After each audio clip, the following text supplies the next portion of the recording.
What do you think about video game movies? So I'm gonna do a Google search in just a second and tell you what video game movies I've seen, but I do want to tell you that I was notorious with my friends for this, for having not seen a lot of movies.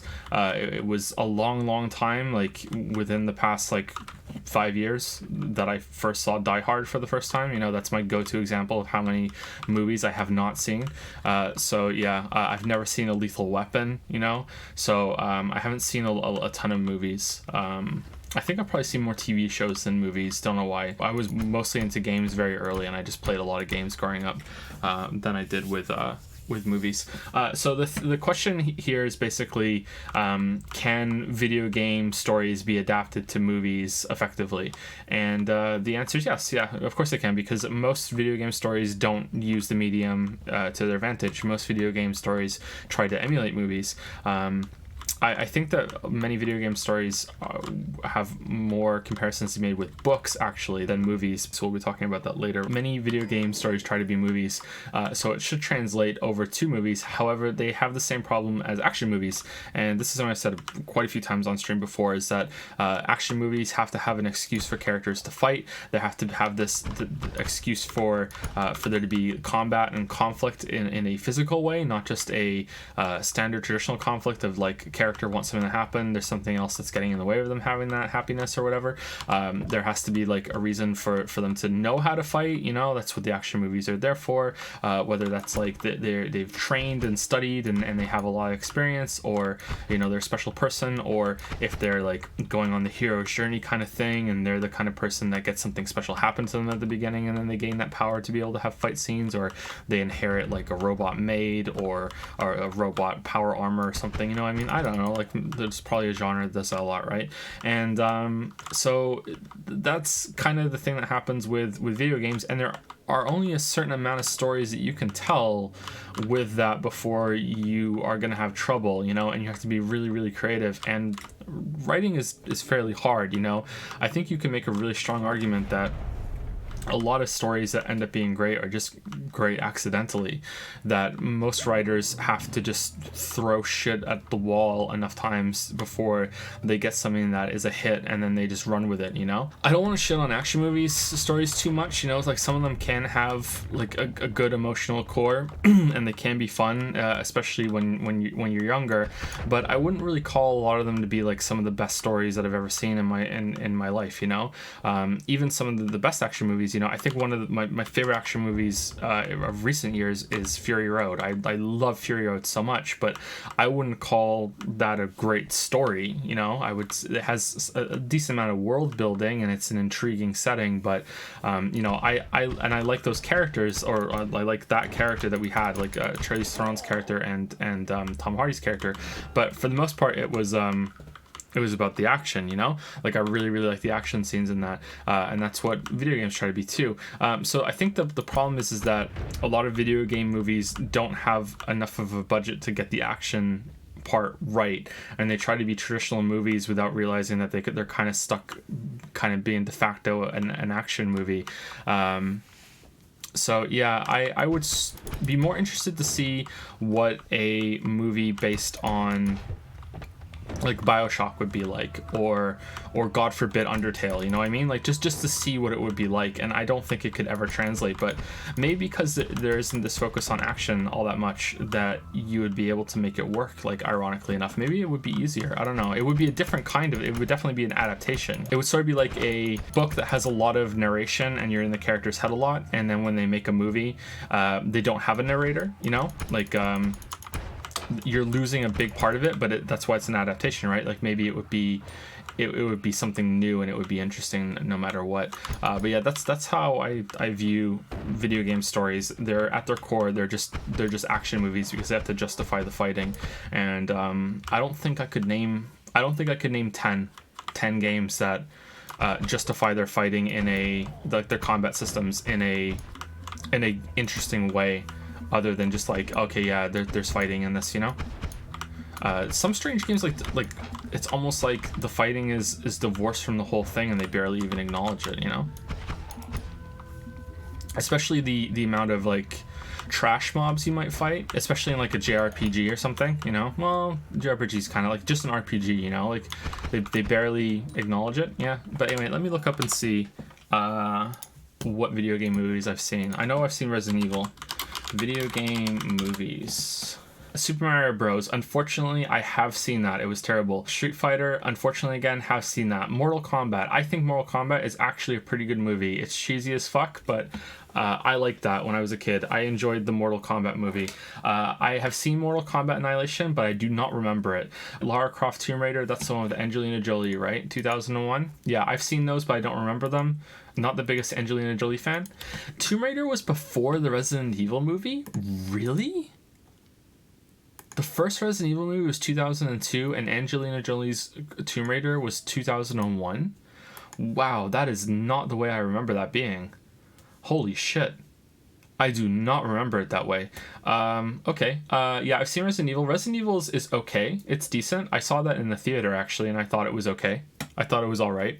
I saw the second one and I was really annoyed with the second Resident Evil movie that there's a scene, it's actually my go-to scene and go-to example of when a writer doesn't understand their own world and their own story and has just assumed something. So the zombies in the Resident Evil franchise are from a virus that is passed between people that was man-made.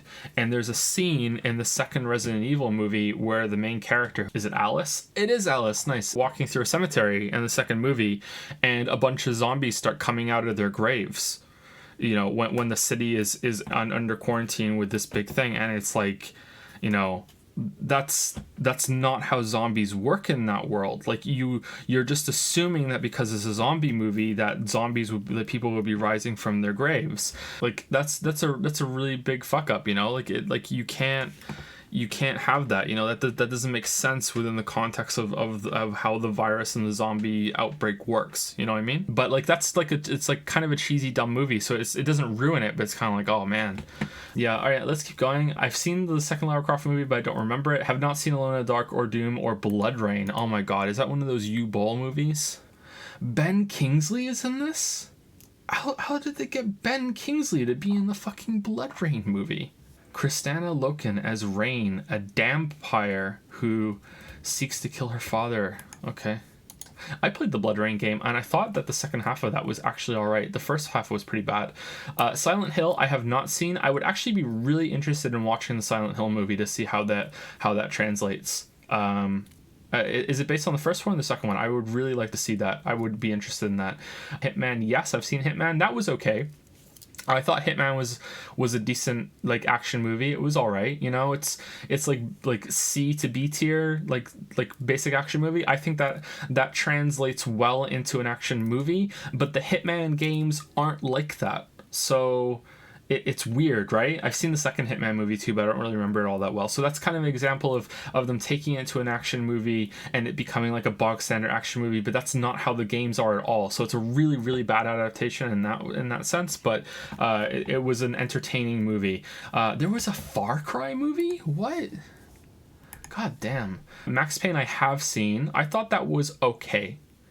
Like, I like the Max Payne games, and I remember seeing that. I thought that was all right, you know? It was, like, not something I'm ever going to want to watch again, and I don't like Mark Wahlberg, so that kind of, like, put me off a little bit, but I thought that was okay. So out of like, unfortunately, because the movies are so bad, that would probably still be in the top 5 of video game adaptations. So the Max Payne was okay. Street Fighter Legend of Chun-Li, I'm only just learning about this right now. Tekken movie, I didn't know about that. Need for Speed, what? Hitman Agent 47, I have seen. It was all right. Assassin's Creed, no. I really like Michael Fassbender, but I haven't seen that. They're making a Monster Hunter, Uncharted movie, a new Mortal Kombat, and a Minecraft movie. Interesting.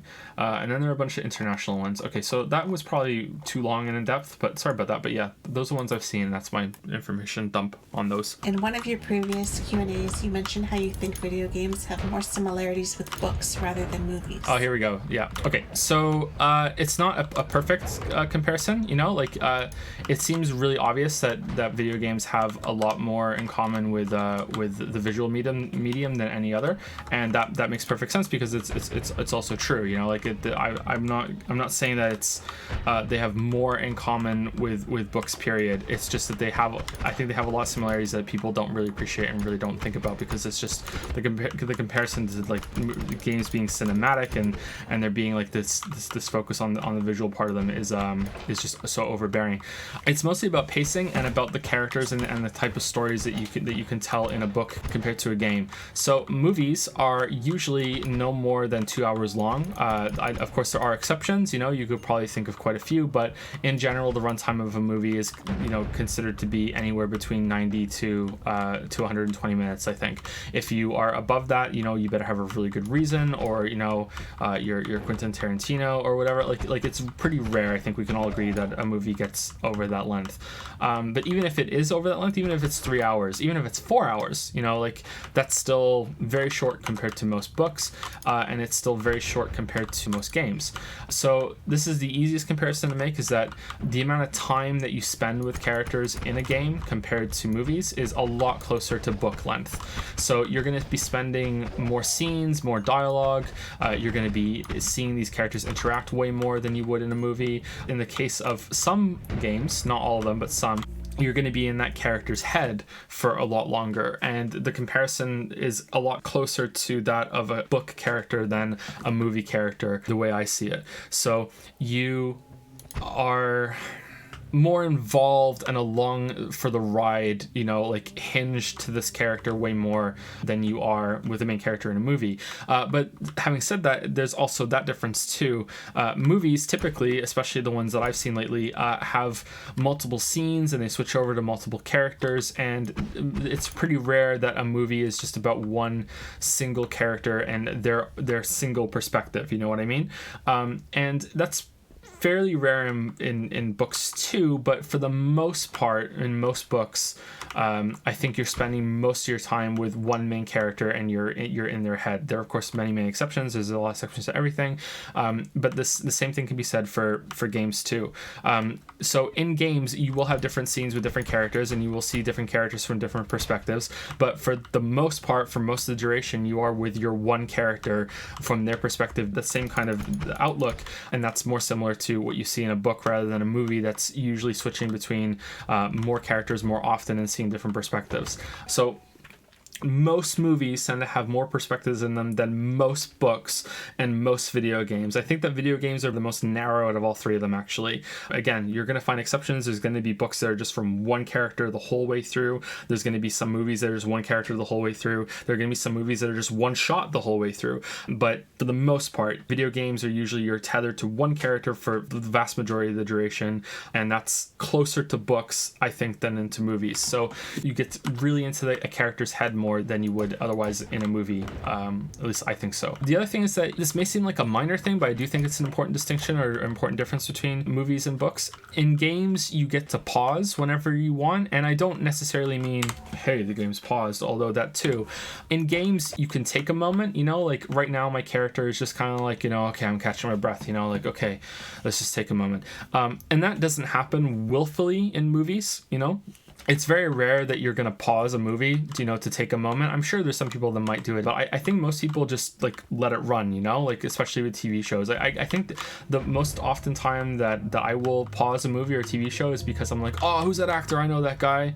And then you go to IMDb and you look up that character and you're like, oh yeah, it is that character. And then you see that they're only in the show for another 3 episodes and you're like, oh, fuck. Anyway, so but you don't really, at least I don't think most people do, or at least I don't, that you're going to be pausing a lot to take a moment while you're watching a TV show or a movie, whereas in a book you can just stop reading. Reading is active. Movies are passive. They're like music. Watching movies and listening to music and watching TV is a passive experience, and that's not to say passive is bad, whereas reading a book is an active experience and playing a game is an active experience when it's not in a movie sequence, but then it's not a game anymore, it's a movie. So you can stop being an active experience. You can take a moment and you can pause and you can just stop for a second. Of course, there are times like this where the game won't let you, so it's not a perfect comparison, but I think it's important. It really stuck out to me in Edith Finch when I got to the beach part in Edith Finch and I was looking out at the water, and it just really struck me that it was kind of like, it was like I was reading a book and I just got into like a really strong paragraph, and instead of reading on, I had to take a minute to just digest what I had read. You know, I like, okay, I need a minute here. And that was when I started to realize, hey, you know what, games actually have quite a lot in common with books, and I haven't really thought about that. And then I started exploring that line of thought, and I was like, hey, you know, that it actually works in multiple ways here. So that's how I feel about that. And I know it is kind of weird and it doesn't really fit all that well sometimes, especially when you first think of it, but the more that I've explored that idea, the more I feel strongly about it. You know, the more I feel like, yeah, this is interesting, and I think it's valid. So I hope it makes more sense now. There's also more reading in games than there is in movies. You know, when a movie makes you read, I think most people are like, what the fuck, you know, unless they're committed to subs instead of dubs, you know, like when a movie is making you read something, you're like, what? But whereas in a game, it's like, yeah, there are more sections where you're going to be reading something, but that gets into genres and stuff. And I think some people might argue that games that make you read a lot aren't really games, but yeah, we'll leave it at that. A question about writing a novel. Did you edit your draft after a certain amount of words, some landmark finishing a chapter, after finishing the whole thing, a mix of these, or in some other way I haven't thought of? This is one that you can answer too. I write in little bursts, right? So every time I get away from it and then I come back to it, I go back and at least, sometimes I start from the beginning and I read the whole thing. Other times I'll go like a few scenes back and I'll kind of refresh myself. So because I'm constantly doing that, I edit a few times by the time I'm actually done. So, and then we edit at the end as well, right? Mm-hmm. So we read it and then we edit. So, yeah, not a certain amount of words. I guess more finishing a chapter and finishing the whole thing. And when I write a scene and then I finish that scene and then I move on to the next scene, if I don't do it on the same day, right before I write the next scene, I will go back and read the scene before that I just wrote, just that one scene. So I can kind of get back into the same mindset that I was in when I wrote that scene to write the new scene. Does that make sense? Mm-hmm. It makes sense, and I'm the exact same way. Yeah, I am constantly editing everything that I write. As I'm writing it, I will probably maybe even more than Lily does. You know, if to stay focused. So there's this trap when you're writing. It's almost anything to do with that needs your attention. Actually, that you can't always be actively doing it the whole entire time, you know, like you need to take some kind of break, or even if it's not a break from the work, just kind of like you have to do something else for a second. And the trap there is that, I've done all this writing for a bit, time to take a quick break and look at something else. And then, an hour's gone by without you realizing it. So what I do when I need to stay focused on the work is that when I know that I'm out of writing juice for that moment, I need to let it recharge real quick. I will read back something that I just wrote, and I will make some editing changes, or I will like make a mental note of something I need to fix for later. So like it's I'm constantly like trying to tweak things. Does this sound right? And then like Lily said, whenever I come back to something, I will often either read what I wrote last time, or I will read the whole thing back, which makes me do like many changes as I go, and I'm tweaking things, and it translates to video work too. Often when I get back into a project, like the next day I'm back into the video editor, I'll watch back like pretty much everything that I've already made, in the preview timeline, just to make sure, does this line up properly? Did I miss something? Is something misspelled? Is there like a one frame like missing on this transition here, that sort of thing. I try not to do it on longer videos. I try to like as I go in, because like it might be like spend 3 hours every single day just watching the video back that I've already been making, but I'll try to like make it so like I only watch the last 10 minutes or so when I get back into it, but usually it's something that I often do. Then at the end when it's all done, I don't do as many passes again on the video editing as I do with writing. I think I probably do at most 3 when it comes to the video, like watching it back all the way through from start to finish to when it's done, to make sure that if there's anything else I need to change or tweak, or often there'll be something that I'm too lazy to do on my first pass through. I'm like, I should really get an example of this and line it up properly with a bunch of different like shrink it down so I have like 5 different examples on the screen at the same time, or make like a grid of like 4 clips all on the screen. It's like, I should really do that, or I should really dig through and find this fucking example of this thing happening that I can't find, and then I'll be like, no, I don't need to do it. And then when I'm finally done the video, I'll read it back. I'll watch it back, and I'll be like, God damn it, I really need to do that. And then I'll go back and I'll finally find that, and I'll finally do that thing that I procrastinated on. But with writing, it's usually way more edits than that. You want to make changes, and you want to go through it, and that's before you even do your final read through, where you sit with a person and read it out loud. That's vital. Like, you have to do that unless you're hiring a copy editor, and even then the copy editor must do that too. You know, maybe they're doing it by themselves, but you have to read it out loud. If you're not reading it out loud, you're going to miss so many things. It's a good way to keep your voice too, because you can easily if you have characters that sound differently from each other, and you have a certain kind of tone that you're setting for the book, then you can easily get out of that, right, when you go about your daily stuff. So even if you're not changing anything in this particular read through, you're at least refreshing yourself enough that you'll have an easier transition, I think, going back into it. And I tend to write like fast and furious, or not at all. So for me, if it's been not at all, then it really helps me a lot to go back and have a look at what you write fast and furiously, or your books are like the Fast and the Furious? I write fast and furious. Okay. Like, right. I write a lot, and it, bursting, or I take breaks, right, and I don't write anything for a period of time.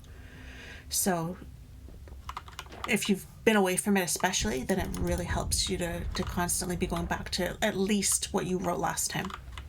At least. I can't imagine just picking up where I left off without doing that. Like, it wouldn't sound like the same book, it would sound like completely different. Yeah, I definitely agree. Yeah, hard agree. V consent.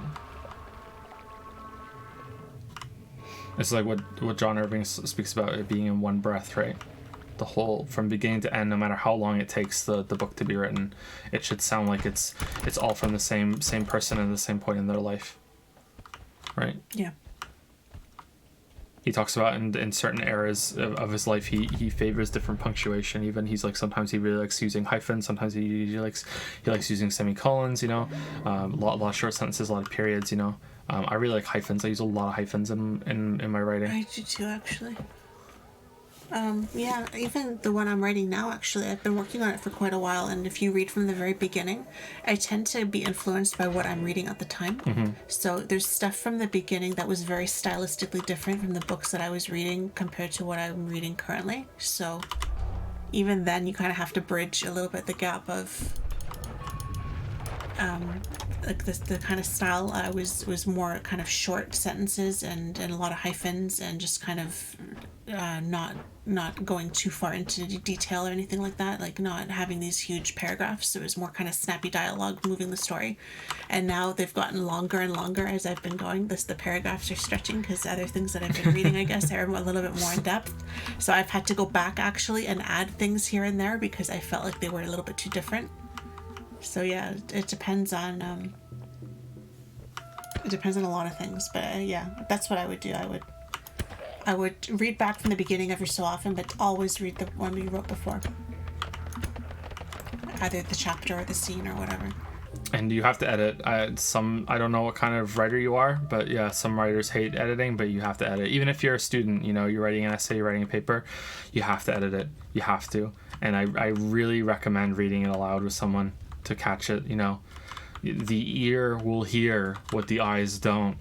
That sounded a lot smarter in my head before I said it out loud. There's always going to be something that you'll catch when you read it out loud that you won't see. And if you have the time, if you have the luxury of a lot of time, it's really good when you're done with, after you do your first draft and you edit it into your second or third draft, it's really good if you have this luxury of just filing it away and not looking at it for 6 months or so, maybe even a year. And then when you come back to it, you will have forgotten a lot of what you said. Because the thing about editing, and this is where editing is really important, is that you have to just admit to yourself that you will always see, even if you're one of those writers that's kind of like, oh, my stuff is shit, it's like you always know what you meant. So you will always see the best in your writing in a way that no one else will, even if you are one of those kind of writers that kind of hates on your own work. You know, you will always know what you meant, and there's no way to get around that. So, you know, like, you just need time to separate yourself. And it's amazing, actually. It really is amazing, like, how many times I've gone back to read something that I myself have written, and I'm reading it and I'm like, what the fuck is this sentence? You know, what is this? Like, what was I thinking? What the fuck is this? And I hear it with coding too. Like, sometimes you'll be going through someone's code and you won't understand anything what they're doing, and you're getting mad at the person, and you're like, oh my god, who did this? And then you realize halfway through, oh, I coded this. This is me. You know, like, I'm the monster. So yeah, I did this. I tried once actually to write like a romance book, but I couldn't do it. I could help you with that. I have a lot of sex writing experience from my AOL Instant Messenger days. Okay. So like we can talk then. Hashtag not kidding. We're gonna pass it off as a joke. Hashtag. Have you guys read House of Leaves? If so, any thoughts? I have read House of Leaves and I like it, but linking back to what we were just talking about, there were too many sections in House of Leaves that was just straight up porn, and I was like, okay. I don't know what the point of this is. I don't know why there's so much porn.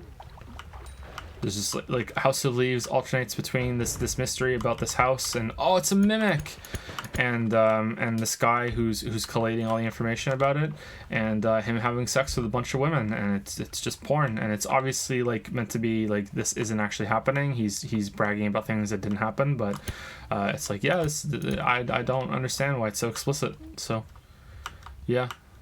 It's very pornographic. It's so pornographic, and it's kind of grossly pornographic that it definitely has a point, but it's just kind of like, whoa, it's like a real big tone change. But maybe not. Maybe the guy got away with writing porn. But I like the book. I think about it quite a bit, actually. It's one of those books that's lingered with me. I enjoyed it. Oh, we're dead. Cool. You've mentioned in an earlier Q&A that most of the writers you knew hated writing and rather enjoy having written something. Another writing question. This holds true for me, and I was wondering if you have any tips to share on how to grow diligent and consistent when it comes to writing. I haven't been doing this for long, but I really struggle to write more than 1 to 2 hours max every day. So that's already more diligent and than me. So I will just keep my mouth shut from this. Like, seriously, that's enough. Like that's more than most writers. That's more than most writers that you've heard of a day. Yeah. If there are some days that you do even more than that and you get really engaged, like seriously, that's like, maybe that's not enough for you for your goals or whatever, but that's enough. Like, when I was into writing, like really writing fiction, I would do more than that regularly, so I can give you some tips and things that work for me. And when I do script writing, I don't know why script writing I find a lot easier to sink into, and I can just write all day, you know, like that's something I can do, thankfully. Although some scripts not that. I think God of War was one of the ones I couldn't do that, you know. So that's where we get into problems, where I think that the script writing is going to take you know, the usual rate, and then it turns out that it takes a hell of a lot longer. Yeah, there have been some exceptions, but yeah, that is that's pretty good. So you should be happy with that amount. Yeah. So the first thing is that kind of a general kind of thing that can apply to anyone, which I think is that it's just a problem that we're going to have to, as a society, that we're going to have to really face sometime soon. Maybe we should be facing it already, and that's social media addiction, or internet addiction in general.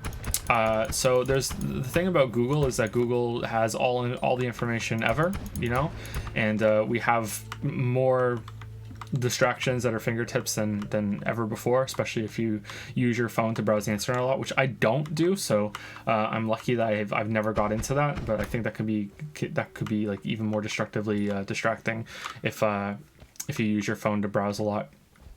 I think that it's a good thing ultimately, and it's really great that we have so many, you know, sources of information, you know, but it still is like all of the combined information that humankind has just like waiting there for you to just type your question in. And as we're learning now, it's even more insidious than that, because these people that own the search engines and, you know, the websites that those search engines go to are also trying to make you stay on them for as long as they possibly can, because they want your ad revenue, they want your eyes.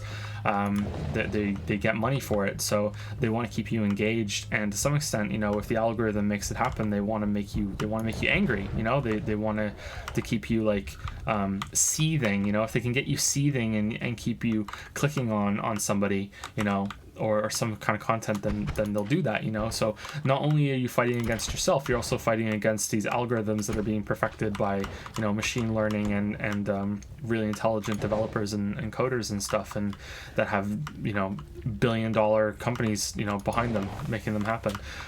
It happens on Twitter sometimes, and I wonder about it, you know. Like there are some people I follow on Twitter that I really wish I was not following on Twitter, but I kind of feel like it would be rude to unfollow them, and I like some of the stuff that they say other times, you know. It's not all the time, but then, you know, like those are the kind of tweets that I end up reading the most, because like I'm going down my timeline and I'm like, I see it, and then like all of a sudden I'm like like I'm a little mad, and I'm just like kind of hovering over it, and I'm just kind of like, should I stop following this person? Like, oh man, like they're at it again, they're on their bullshit, like, oh, and then I end up not doing it because I don't want to be rude. Like I feel like every single time that happens, I feel like there's like a little bot in the algorithm that's like, oh, he lingered, show this more, show more content like this, push more people that are like this on, because I swear to God that's probably what they do, right? Because they can track that sort of thing. Yeah, so I kind of think that the deck is stacked against you, but yeah, you have to find a way to do that, to limit your engagement with that, and limit the amount of, first of all, you have to limit the amount of chances that you get sucked into that vortex, and then after that you have to limit the amount of time that you do when you do get sucked into the vortex. So something that works for Lily is that, not intensely, but she'll log what she did every hour of a day. I do double, actually. I make a list at the beginning of the day of all the things that I should do, and it's an extensive list, so there's stuff on there I will never get to, but I put it on there just so I won't forget, and then I cross it off my list, and then I log it after, so I'm like doing it doubly, so that I feel accomplished and that I crossed it off, but at the same time I have record of it. That you can continue now. I just wanted to say no, it's okay. Like so it's, the idea is to just keep track of what you were doing throughout a day, and it's not making sure that you're doing things actively throughout the whole entire day as you're logging it, but it's so you can look back at the end of the day and see how many areas did you waste time in, you know, like how many hours did I end up just sitting there doing pretty much, you know, nothing as I click on Reddit, click on Twitter, you know, that sort of thing. So once you realize how much time you're spending on that, you might be like, oh wow, this is actually a problem, or you might realize that, okay, this actually isn't the problem. You know, I'm lucky enough that I don't have this you know, this internet addiction problem, and I need to focus on other areas of my life. Maybe you're spending too much time, you know, watching streams, you know, or you're spending. It could be anything. Yeah, you're spending too much time tugging it. You know what I mean? Like it's like, who knows? Sometimes it's legitimate, and it's like the kids got rowdy or something, and I lost the hour, you know, like it's between the three of them, they all needed something, or, you know, whatever. But other times I feel like I was waiting out too much for like a perfect opportunity to do something, and so they would interrupt me, or I would look at it and be like, this is a huge like to sit down and write, I'd be like, well, I can't do that scene now because it's kind of a complicated scene, and like they're gonna interrupt me, and I can't really pay attention to what I'm doing while I'm watching them, so I'll just do it later, and then later never comes, right? So it's like that for a lot of things. I should go and clean the bathroom, but, you know, that's kind of a production now, you know, I'll do that later because, you know, I can't commit that time right now. And I've kind of just been tricking myself into doing it where I don't have to write the whole scene, I just have to write a paragraph, or I don't have to clean the whole bathroom, I just have to go and do part of it.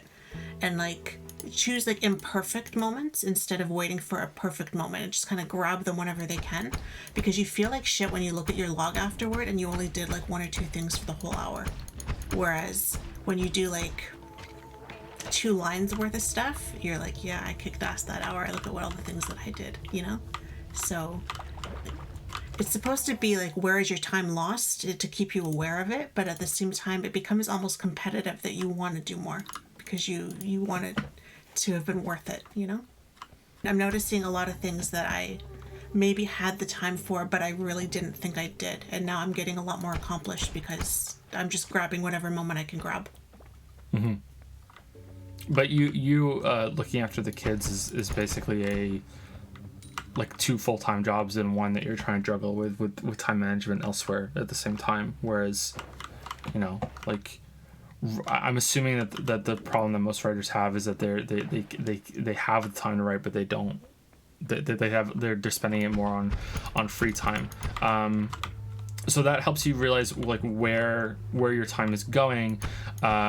But you can also set timers whenever, like, this is hard to do, but if you're the kind of person that can set a timer on your phone or whatever, like, you need to acknowledge the fact, hey, I'm taking a break. Or whenever you actively, like, a stopwatch might be better, so you don't have to pull like the phone, like the timer app on your phone or whatever, that you can like start a timer and be like, okay, I'm taking a break from writing, but it's only gonna be 20 minutes, and then once that alarm goes off, I need to go right back to it, you know, or I need to make a conscious decision that I'm done for the day. But the big thing that that's the last piece of advice I can give you, because this is the one that worked for me.